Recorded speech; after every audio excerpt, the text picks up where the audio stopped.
अस्सलाम वालेकुम, welcome to my channel Lazzat with Mahwish Kiran. आज मैं आप लोगों के लिए लेकर आई हूँ बहुत ही मज़ेदार ज़बरदस्त सरसों के साग की रेसिपी, वो भी मेरे स्टाइल से। तो चलिए हमने इसको किस तरह से बनाया है देखते हैं।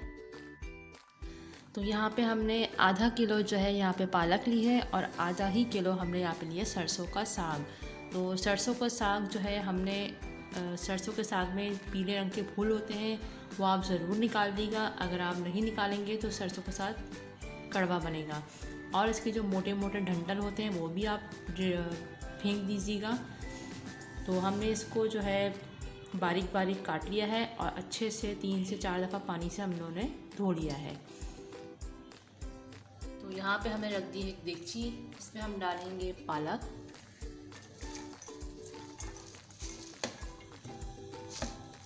इसी के साथ हम इसमें शामिल कर देंगे सरसों का साग। ये खुद ही आहिस्ता आहिस्ता जो है वो नीचे बैठ जाएगी। तो यहाँ पे हमने दोनों चीज़ें जो है वो ऐड कर दी हैं, पालक और सरसों का साग। अब हम इसमें ऐड करेंगे पानी। तकरीबन 1 गिलास हमने इसमें पानी शामिल किया है। इसमें हम डाल देंगे नमक 1 टीस्पून, अपने टेस्ट के हिसाब से ऐड करिएगा। इसमें हम डालेंगे लहसुन बारीक चॉप किया हुआ, 8 से 9 जावे हमने लहसुन कर लिए हैं, सिर्फ बिल्कुल फाइन चॉप कर लिया है, ये ऐड करेंगे। और यहाँ पे हमने लिए 1 इंच का अदरक का टुकड़ा लिया है, उसको भी हमने फाइन चॉप कर लिया है, ये शामिल कर देंगे। यहाँ पे लिए हमने हरी मिर्च, 2 से 3 हरी मिर्चें हमने यहाँ पे लिए हैं, उसको भी हमने फाइन चॉप कर लिया, ये भी ऐड कर देंगे। हम इसको यहाँ पे कवर कर देंगे। अब हम इसको 2 घंटे के लिए बिल्कुल स्लो फ्लेम पे हम पकाएंगे ताकि साग अच्छे से गल जाए। तो यहाँ पे 2 घंटे से ज़्यादा हो चुके हैं। अब हम चेक करते हैं। तो यहाँ पे देखिए सरसों का साग जो है वो अच्छे से गल चुका है। अब हम फ्लेम को ऑफ़ कर देंगे। आप चाहें तो मशीन में पीस लीजिए या आप चाहे हैंड ब्लेंडर से आप पीस लीजिए। हैंड ब्लेंडर से आपको ठंडा करने की ज़रूरत भी नहीं है, डायरेक्ट आप इसको ऐसे ही पीस सकते हैं। अब हम जो है थोड़ा सा ये साग ठंडा हो जाएगा तो हम इसको मशीन में पीस लेंगे। आप चाहें जिस चीज़ में आपको आसानी हो आप वैसे इसको पीस लीजिए। तो यहाँ पे हमने साग को जो है वो मशीन में डाल के पीस लिया था। अब हम फ्लेम को दोबारा ऑन करेंगे, कुछ देर पकाएंगे। तो यहाँ पे हमने एक प्याली रखी है, हम डाल देंगे 1 टेबल स्पून भर कर हमने लिया है मकई का आटा। हम इसमें थोड़ा सा पानी ऐड करेंगे और इसको हम घोल लेंगे।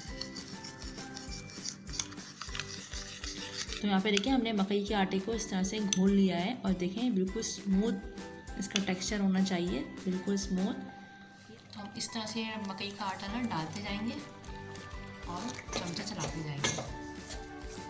आटा डालने से होता ये है कि साग में एक लेस सा आ जाता है और लेस जो है वो बहुत अच्छा लगता है साग में।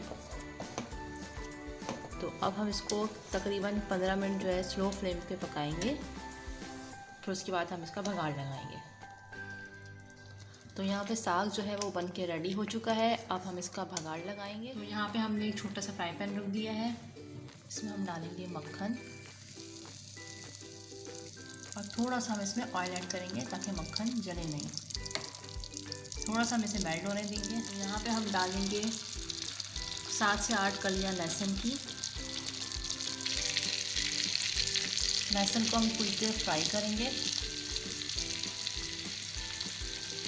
अब हम डालेंगे अदरक, 1 इंच का टुकड़ा अदरक का हम डालेंगे, बिल्कुल फाइन चॉप के कर लिया हमने इसे, ये डाल देंगे।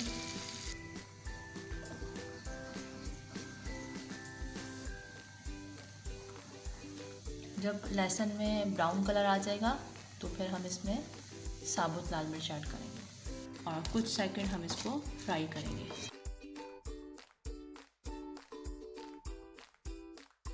हम इसमें लगा देंगे बघार। तो देखिए बहुत ही ज़बरदस्त, बहुत ही टेस्टी सरसों का साग बनके तैयार है। अपने घर में एक दफ़ा मेरे मेथड से ज़रूर ट्राई करिएगा और मुझे कमेंट में बताइएगा कि आपको आज की रेसिपी मेरी कैसी लगी। आई होप कि आपको मेरी वीडियो पसंद आएगी। वीडियो पसंद आए तो उसे लाइक करें, शेयर करें और मेरे चैनल को सब्सक्राइब करें। मिलते हैं नेक्स्ट वीडियो में। अल्लाह हाफ़िज़।